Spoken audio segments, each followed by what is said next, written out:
Tech Talk Alert. After our latest digital life hack, you're going to hear one of my weekend show's best calls. You don't want to miss it.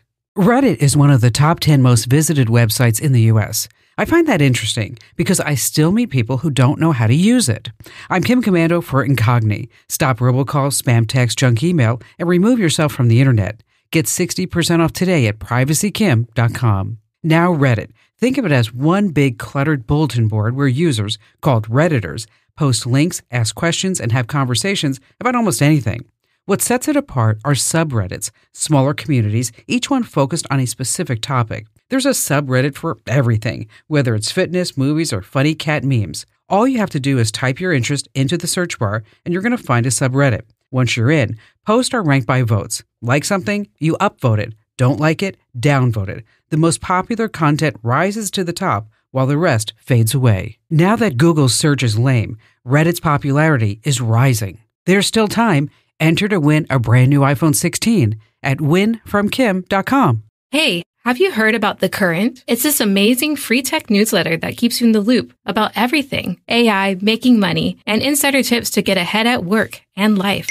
Everything is tech now. I can't afford to fall behind, and neither can you. In just 5 minutes a day, that's it. The Current makes it so easy to stay ahead without feeling overwhelmed. Join 500,000 people at getthecurrent.com. It's free. Don't be left behind. That's getthecurrent.com. Sign up now. Getthecurrent.com. As promised, I'm now bringing you a standout call from my weekend show. Tom in St. Louis, Missouri. Hi there, Tom. Excellent. Terrific. Glad to talk to you, Kim. I listen to you almost every day outside when I garden, and I always end up with a question or two. Awesome. And here's the question I have, because I've had my Honda CR-V for about 10 years now, and so I'm looking into the market to possibly buy a new car, maybe, again, another Honda CR-V. And then I listened to Andrew talk about his experience where the car companies are saying, well, do you want us to take all of your information or just a little bit of your information on your data while you're driving around? Right. And I'm afraid that almost all of the car companies are doing that. And the question is basically, what can I do, if anything, to either mitigate it or stop it? Or I'm looking for advice in that area. Well, I have a 1946 pickup truck for sale. Whoa. Wow. Well, I don't think there's any tech in that. There's no tech in that at all. Let me tell you. Now, actually, I'm kidding. I would never sell that truck. I love that truck. What are cars today? What are they? Okay. They are just roving computers, Tom, right? I mean, that's all they are. Yep. Oh, yeah. Just computers on wheels. And depending upon which stat you see, some people say that there's 1,400 microchips inside the average car. Somebody else will say that there's 3,500, whatever that number may be. We just know that there's a lot of data and there's a lot of tracking that's going on. And we don't really know for sure where all that data is going, up to and including maybe our insurance companies, okay? Because the computers are tracking hard braking, acceleration, what time of day that you're driving, 2 o'clock in the morning or 2 o'clock in the afternoon. Where are you going? And so all this data is being compiled by the car that we just paid for, okay? There is a website called privacyforcars.com. That's privacy and the number 4, privacyforcars.com.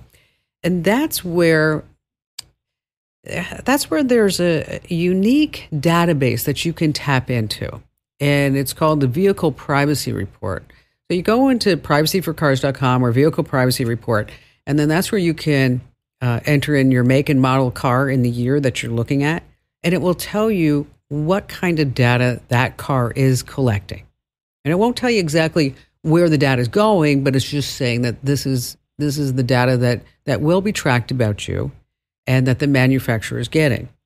So if you're buying basically any new car, any modern car, it's going to be tracking you.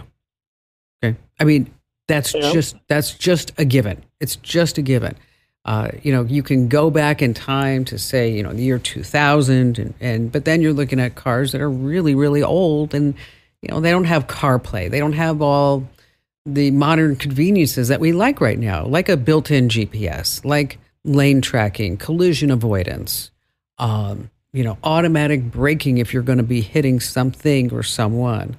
But if you do want to see what kind of data that your car is going to be tracking about you because you're in the market for a new car, that's where you want to go to this website. Again, it's privacyforcars.com, privacyforcars.com. When you're there, you want to hit the button that says for consumers, because the way that they make their money is that when cars get repossessed from wherever they get repossessed from, is that this particular company will wipe out all the data that has been stored in that car's computers.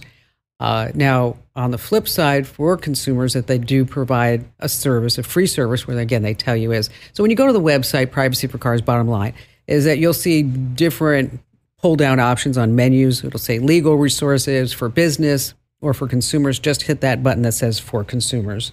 Tom, thanks for your call today. And yes, we love when you garden and listen to the Kim Komando Show. And if you're not doing that, you can get the Kim Komando Show, just a reminder, over on Apple Podcasts as well as Spotify. Thanks a ton for listening. Now, if you have questions, comments, or just a digital dilemma, find your way to Komando.com and hit that email Kim link. I treat each email like it's a VIP guest at a tech expo. Now, you can turn tech chaos into clarity. How? Well, get my free daily newsletter over at getkim.com.